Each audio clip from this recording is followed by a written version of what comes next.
Pak, apa gunanya frakturnya ditangani kalau medula spinalisnya putus, dia tetap lumpuh? Ya, apa gunanya frakturnya ditangani? Nah, kalau nggak ditangani terus kemudian gimana dia menegakkan tubuhnya? Ya, jadi frakturnya tetap harus ditangani terlebih dahulu. Dan untuk kondisi frakturnya mungkin Anda sudah membahasnya di muskuloskeletal seharusnya, yaitu fraktur vertebra. Ya, apa yang dilakukan di situ dan seterusnya mestinya di muskuloskeletal. Ya, jadi yang ditangani pertama adalah frakturnya, karena diharapkan dengan tulangnya dibetulkan maka medula spinalis posisinya akan betul, dan medula spinalis ini nanti kemudian dibiarkan dia akan memulihkan dirinya sendiri, ya, kalau bisa pulih. Ya, biasanya pemulihannya itu lebih mirip ke lesi saraf tepi, ya. Lesi saraf tepi, Anda masih ingat dari Bu Herdi tentang pemulihan lesi saraf? Apabila di situ ada denervasi atau sarafnya degenerasi gitu ya, pemulihannya seperti apa? Maka kemudian di situ ada regenerasi, ya, regenerasi. Waktunya berapa lama untuk ada pemulihan? Maka kemudian waktunya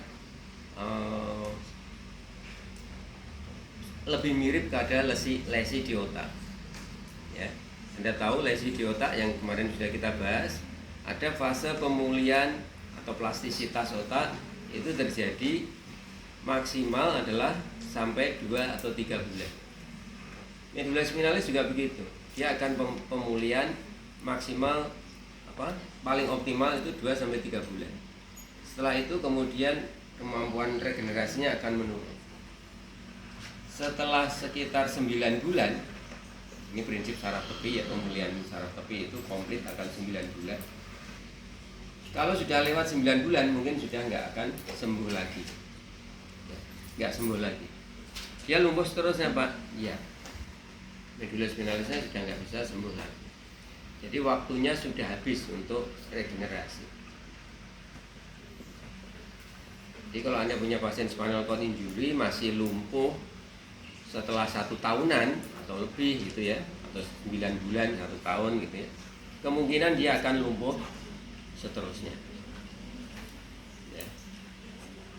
Tapi kalau nilainya tidak 0, maka kemudian tetap ada kemungkinan untuk membaik. Yang membaik bukan di medula spinalisnya lagi. Yang membaik apanya? Ototnya, keadaan di perifernya yang membaik. Kenapa? Karena kalau otot itu Anda latih, dia akan menjadi hipertrofi. Kalau hipertrofi dia akan menjadi lebih kuat. Pak, kalau dia lumpuh kemudian paraparesis atau paraplegia inkomplit, nilainya 2 misalnya, itu kalau dilatih terus bisa meningkat jadi 3 Pak, mungkin bisa. Kalau 3 dilatih bisa jadi 4, mungkin sudah nggak bisa. Jadi ada maksimalnya juga. Jadi misalnya medula spinalis itu tersisa, persarafannya itu tersisa 20%, karena tidak setiap lesi kan menyebabkan putus total. Ada incomplete sebagian, ada yang masih tersisa. Kalau dia tersisa 20%, ya, yang menuju ke suatu otot, maka 20% ini dilatih kayak apapun nggak bisa menjadi 5, tinggal 20%. Tapi kalau latihannya itu bagus, intensif, mungkin 20% itu bisa menjadi 3 atau 13. Setelah itu dilatih lagi meningkat Pak, enggak meningkat, ya. Prinsipnya sama seperti Anda, ya, Anda itu nilainya 5, tapi 5-nya itu beda-beda. Ada yang bisa mengangkat 5 kg, ada yang 10 kg gitu ya. Anda bisa ditingkatkan kekuatannya? Bisa. Bisa. Apakah sarafnya membaik? Enggak. Yang baik apanya? Ototnya yang hipertrofi. Jadi yang semula bisa mengangkat 5 kg, setelah latihan bisa mengangkat 10 kg. Tapi apakah kalau sudah 10 kg latihan terus bisa meningkat terus Pak? Enggak. suatu saat dia akan mencapai kemampuan maksimal. Ya hanya itu motorik dan sensorik. Dan motorik sensorik yang diperiksa itu adalah pada saat dia tidur terlentang belum bisa apa-apa, sehingga motoriknya itu bukan sampai pada fungsionalnya, bagaimana berjalannya, berdirinya belum. Jadi motorik ataupun sensorik yang diperiksa pada posisi tiduran. Ya. Maka apa yang diperiksa sesuai dengan teori yang kemarin. Anda memakai form Asia Impairment Scale-nya, ya, memeriksa sensorik dan motoriknya. Masih ingat pemeriksaan sensorik di daerah mana? C2, C3, C4, C5, C6, C7, C8, torakal 1, torakal 2, 3, 4, tinggi papila mame, 5, 6, 7, 8, 9, 10, tinggi umbilikus, 11, 12, L1, lipat paha, L2, L3, lutut, L4, tungkai bawah bagian medial, L5, S1, ya. Kemudian S2, S3 daerah pantat, S4, S5 sekitar anus. Ya. Apanya yang diperiksa? Sentuhan ringan dan pinprick. Maka kemudian Anda memeriksanya akan seperti ini. Pak, ini nanti saya akan periksa apakah Bapak bisa merasakan atau tidak. Nanti kalau terasa, nah, seperti ini. Dan ini mencontohkannya itu sisi yang normal ya. Kalau dia tetraplegi gimana? Nggak ada yang normal. Ya. Nggak ada yang normal. Maka kemudian Anda bisa, ini nanti saya sentuh seperti ini Pak ya, di wajahnya. Wajahnya normal. Karena wajah disarafi oleh nervus cranialis kelima. Ya. Pak, nanti akan saya sentuh seperti ini di tubuh Bapak. Kalau terasa seperti ini, nanti bilang terasa. Kalau nggak ada yang dirasakan, bilang nggak terasa. Tapi kalau terasa, tapi nggak jelas, agak terasa, pokoknya nggak normal Pak. Terasa tapi nggak normal. Ya bilang agak terasa. Jadi diberi 3 pilihan alternatif. Ya, kalau seperti ini terasa penuh Pak ya. Nah seperti ini, nanti kalau seperti ini bilang terasa. Tapi kalau kemudian nggak terasa apa-apa, seperti nggak ada yang menyentuh, nanti bilang nggak terasa. Ya, tapi kalau nanti terasanya sedikit, gerimis-gerimis, atau malah terasa agak sakit pada saat disentuh, ya bilang aja agak terasa atau terasanya nggak jelas gitu. Paham Mbak ya? Paham. Bapak nggak boleh menebak, Bapak nggak boleh mengira-ira, Bapak nggak boleh berbohong. Jadi Bapak harus bilang apa adanya seperti tadi yang saya sampaikan. Kalau perlu ditakut-takuti, karena kalau Bapak bilang berbohong, nanti kemungkinan saya salah menegakkan masalah atau problematik atau diagnosisnya. Nanti terapinya salah, nanti hasilnya akan tidak benar. Ya. Jadi seperti itu. Harus Anda yakinkan pasien itu paham apa yang Anda kehendaki dan pasien itu benar-benar mengatakan apa adanya. Ya. Paham? Setelah pasiennya bilang paham, kita mulai Pak ya. Maka kemudian disentuh mulai dari atas. Matanya ditutup Pak ya. Jadi pasien tidak melihat apakah tubuhnya disentuh atau tidak. Jadi pemeriksaan sensorik harus dengan mata tertutup. Ini terasa Pak ya. Kalau Anda sudah tahu diagnosisnya, misalnya torakal 12 L1 ya frakturnya. Kenapa saya sering menyebut torakal 12 L1? Karena itu yang sering terjadi fraktur atau dislokasi, terutama kalau jatuh dari ketinggian ya, termasuk juga jatuh terduduk. Misalnya mau duduk dengan cara diempaskan atau didorong oleh temannya kan, gojekan gitu ya, kemudian kursinya ditarik, jatuh terduduk. Kalau itu jatuh terduduk dengan keras, itu bisa terjadi fraktur kompresi vertebra torakal 12 L1, ya. Sehingga guyonan yang seperti itu tidak dilakukan, yang berbahaya seperti itu. Apalagi kalau kemudian didorong dari ketinggian misalnya. Kalau nggak apa-apa, paling jatuh 1 meter itu nggak apa-apa, ya. Itu bisa fatal. Dan ingat, yang rusak hanya satu segmen, maka seluruh segmen di bawahnya nggak berfungsi. Jadi seolah-olah rusak semua, ya. Sehingga jangan main-main, jangan disepelekan dengan cedera medula spinalis.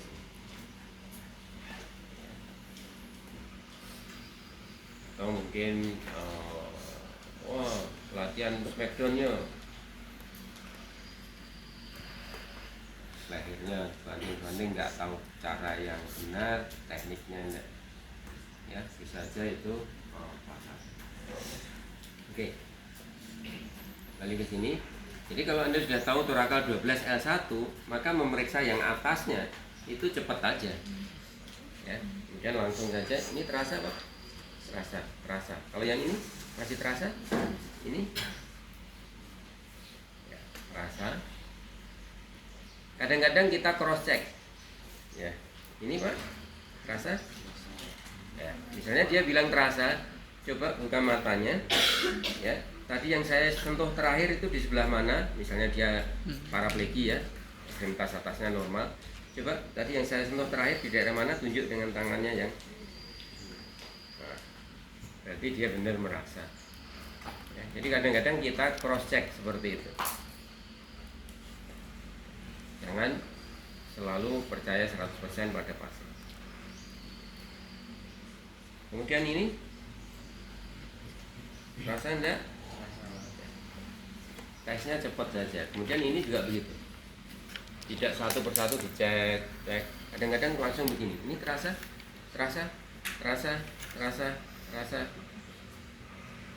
Begitu sampai di umbilikus, nah kemudian kita pelankan. Torakal 12 berarti di bawah umbilikus, di atas lipat paha.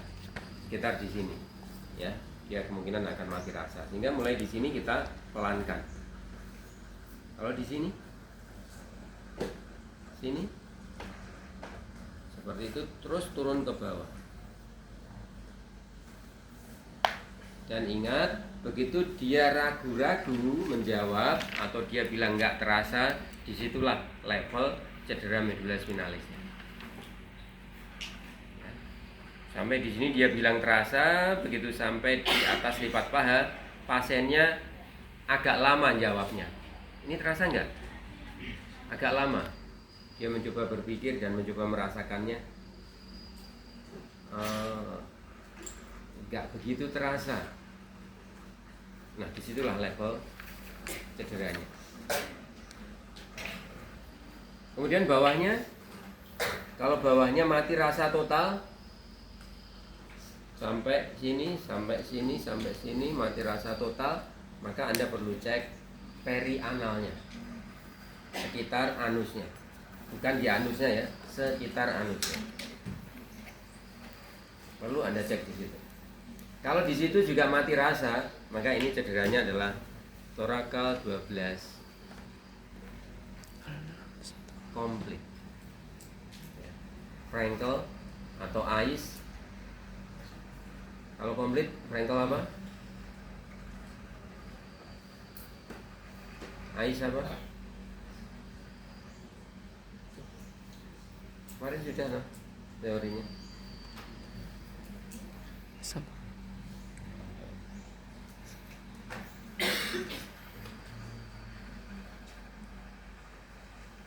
Kadang-kadang saya bicara tuprus gitu, nggak ada yang dipahami gitu ya. Atau kemudian lupa.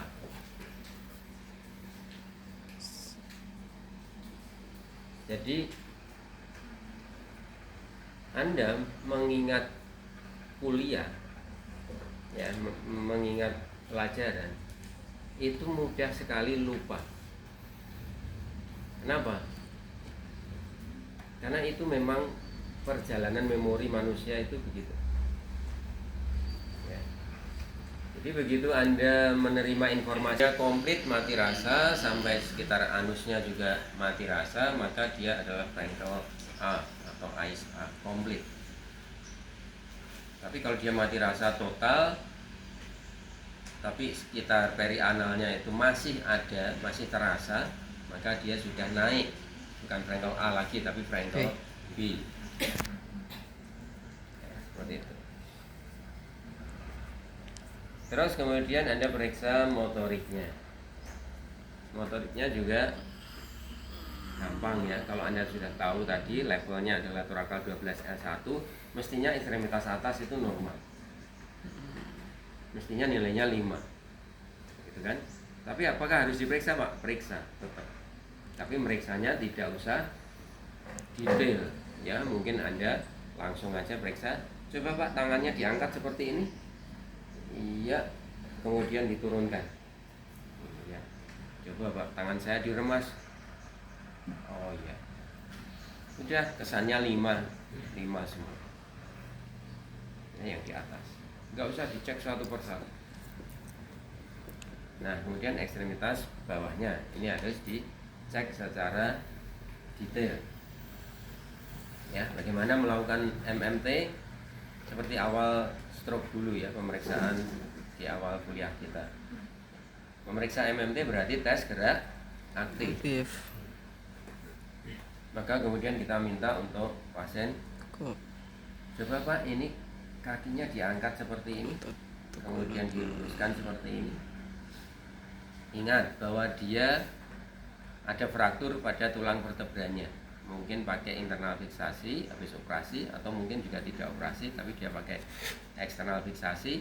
Maka gerakan yang dilakukan tidak boleh sampai menggerakkan tulang vertebranya.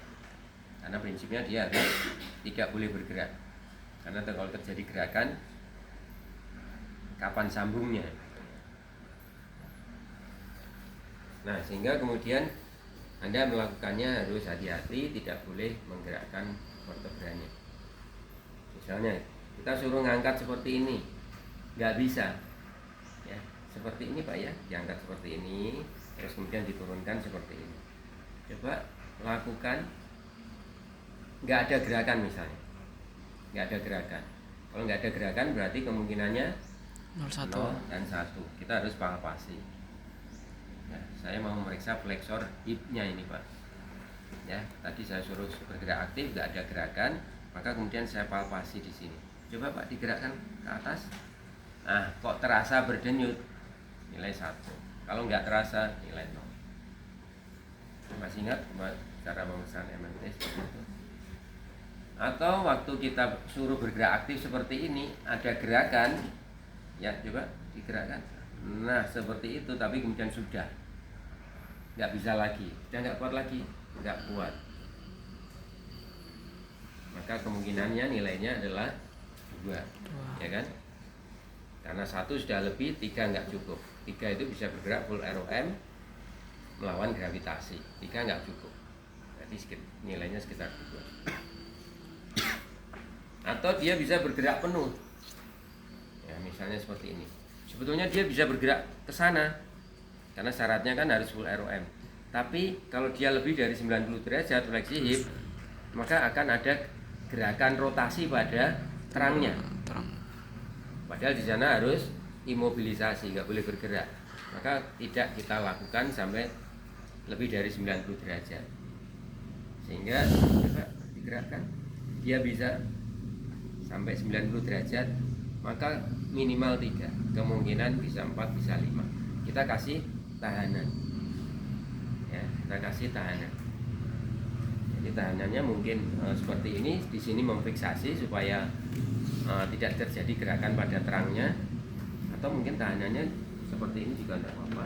Coba ditarik, diangkat, terus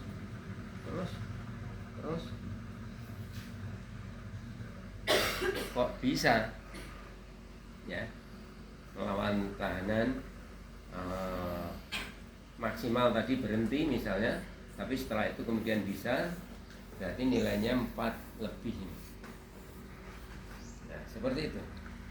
Dan kemudian seluruhnya dicek ya, seluruh ekstremitas bawah. Tapi kalau Anda menggunakan form ICE, maka yang dicek hanya tertentu saja ya, tertentu saja. Ada flexor hip, ada extensor knee, kemudian ada plantar flexor, dorsal flexor ya.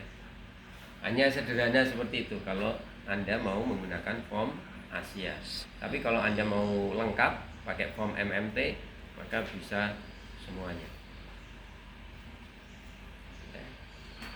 Oke, saya kira pemeriksaannya itu saja ya, sensorik, motorik. Otonomnya Pak, mau diperiksa? Ya silakan. Anda mau memeriksa refleks fisiologisnya boleh. Anda mau memeriksa refleks patologisnya, ya misalnya Babinski, boleh. Ya, tapi yang paling penting adalah sensorik dan motoriknya. Nah, sekarang kemudian apa yang kita lakukan pada fase akut?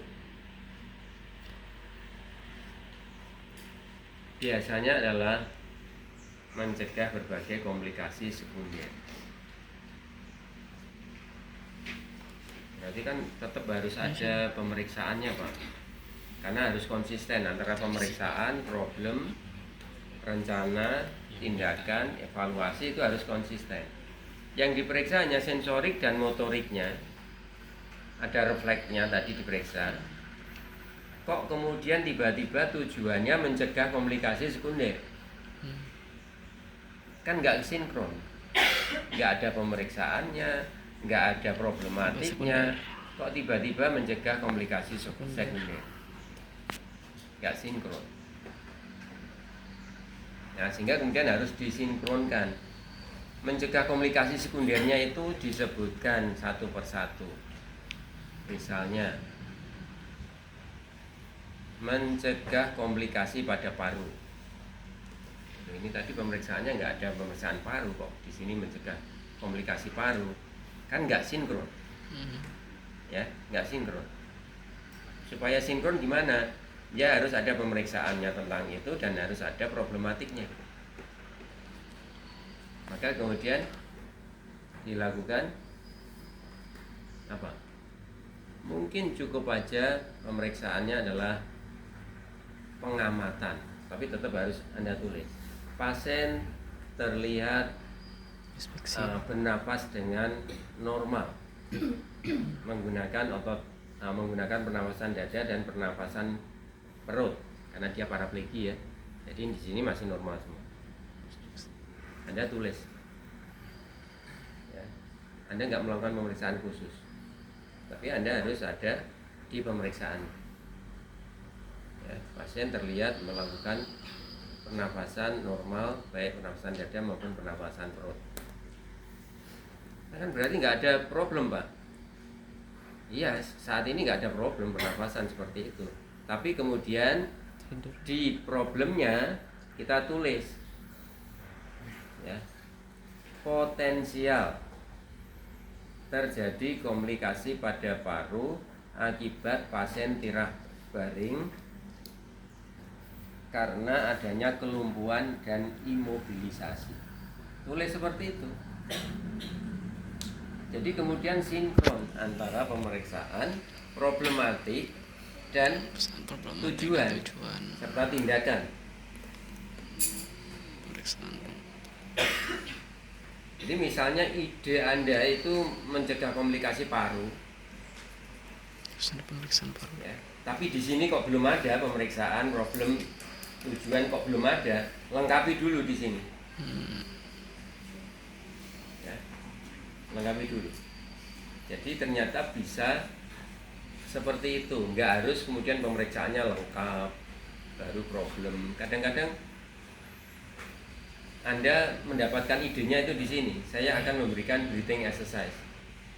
Tapi kalau saya tiba-tiba memberikan breathing exercise tanpa ada Pemeriksaan. saya susun tujuan, saya susun problem, ada didukung oleh pemeriksaan, itu nggak benar. Anda harus selalu berpikir begitu.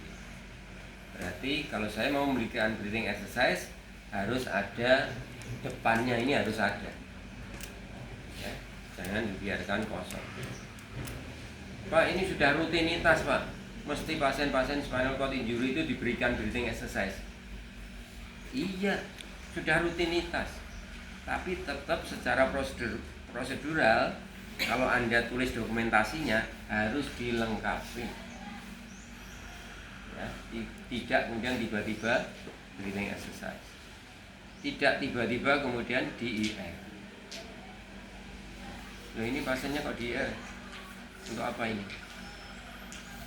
Untuk ini Pak, ini ada, sudah kamu tulis di situ. Enggak saya tulis Pak, ini kan sudah biasanya seperti itu. Enggak bisa. Ya. Dokumentasi harus lengkap. Ya. Seperti itu.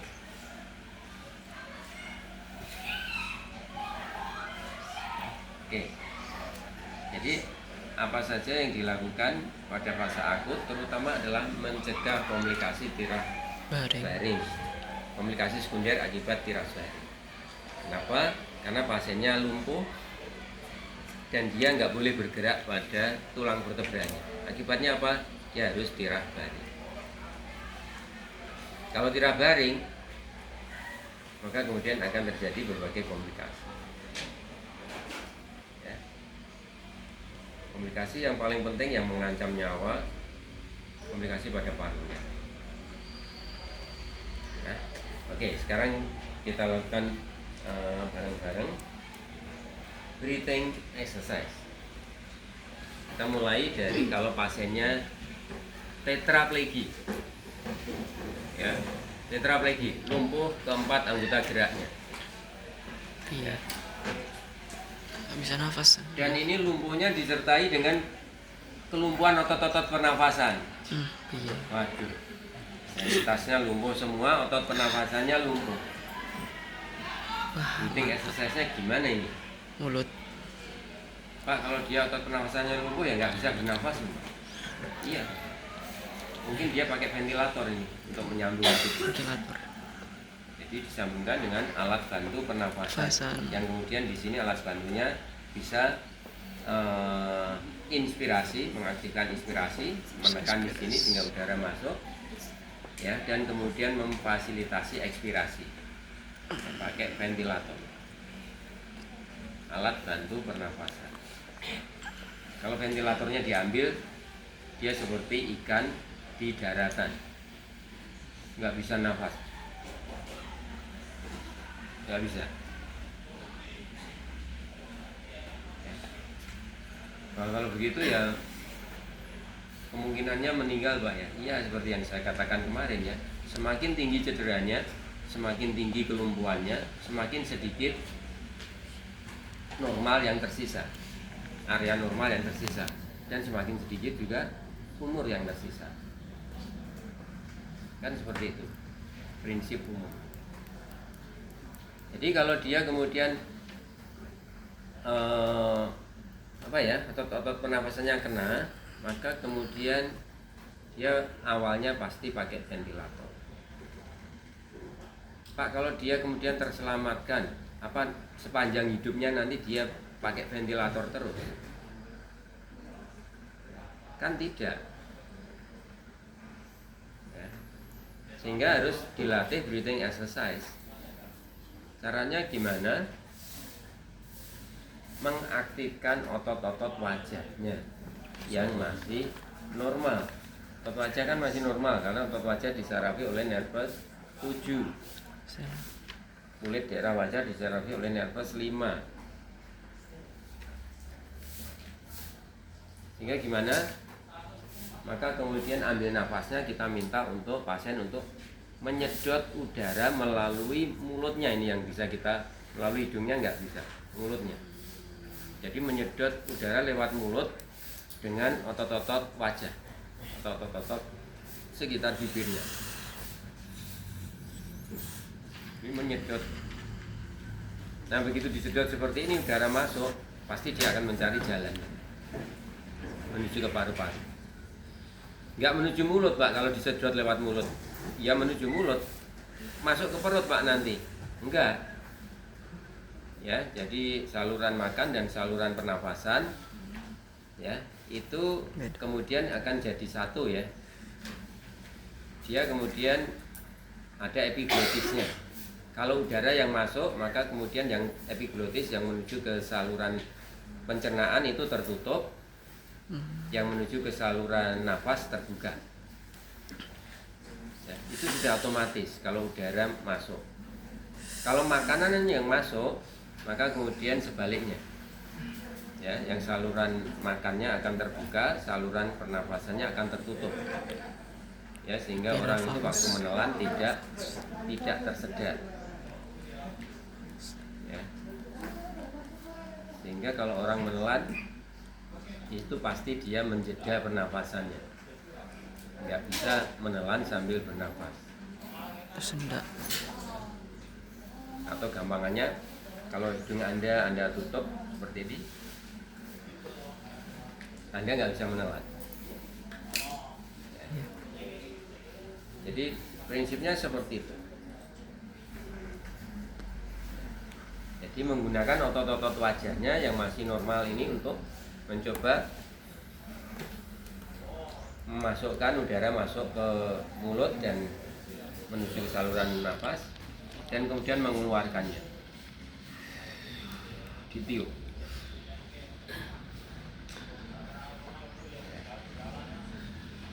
Itu yang kita lakukan. Dan kemudian kita bantu dengan ini. Ambil nafas, hirup udara lewat mulut, kemudian hembuskan tiup. Tapi kan nggak kerasa. Pegangannya tuh nggak Ya, kerasa. seperti yang kemarin ya.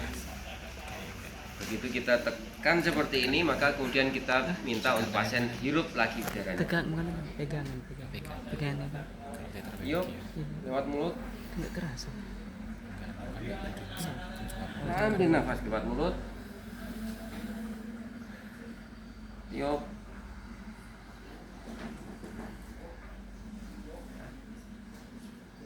Seperti itu.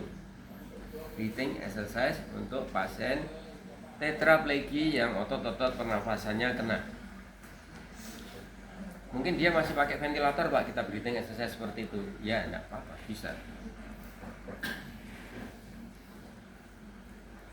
Kalau kemudian otot pernafasannya nggak kena, tapi dia lumpuh keempat anggota geraknya, maka kemudian kita lakukan pernafasan seperti biasa, breathing exercise.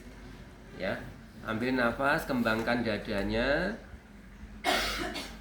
kemudian hembuskan lewat mulut, kempiskan dadanya. Nah, seperti itu.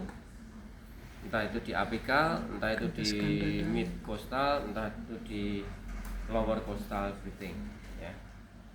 Seperti itu. Jadi kita mengaktifkan otot-otot pernafasan. Kalau pasiennya paraplegi Pak, paraplegi, maka breathing exercise-nya disertai gerakan pada tangannya. Ambil nafas, tangannya diangkat seperti ini, kembangkan dadanya. Ya, kemudian hembuskan, kempiskan dadanya maksimal. Ya, jadi breathing exercise-nya mengikuti kemampuan pasien. Lakukan pada kemampuannya yang tertinggi. Ya, kalau pasiennya paraplegi, breathing exercise-nya kemudian mubadir, ya, kamu dia bisa bergerak begini, kok breathing exercise-nya menggunakan otot-otot mulut. Ya, lakukan pada kemampuan yang tertinggi. Kemampuan yang tertinggi ya kalau bisa senormal mungkin. Oke, breathing exercise untuk mencegah komplikasi pada parunya. Lakukan berapa kali Pak? Mungkin 10 kali Sudah lakukan breathing exercise seperti itu. 10 kali. Nanti kemudian latihan yang lain, breathing exercise lagi. Nanti lakukan latihan yang lain, nanti breathing exercise lagi. Ya. Paling tidak kalau satu sesi latihan mungkin Anda bisa melakukannya tiga kali ya, masing-masing 10 pengulangan.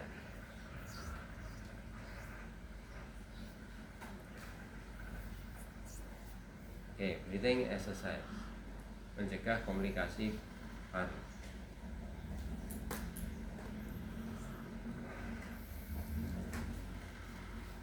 Oh iya, tadi saya minta Anda langsung untuk melakukannya. Kita melakukannya bareng-bareng. Ayo, semuanya. Kamu beli belum? Dari saya. Beli deh. Ini juga dilakukan. Beneran. Ini ada yang melakukan. Beli beneran.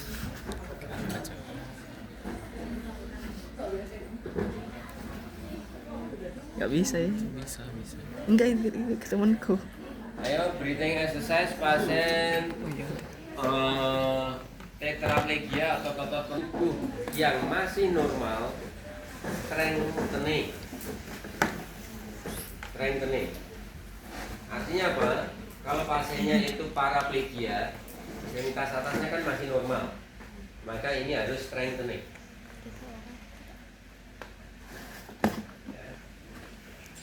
Walaupun dia masih akut, Pak, dia masih depresi.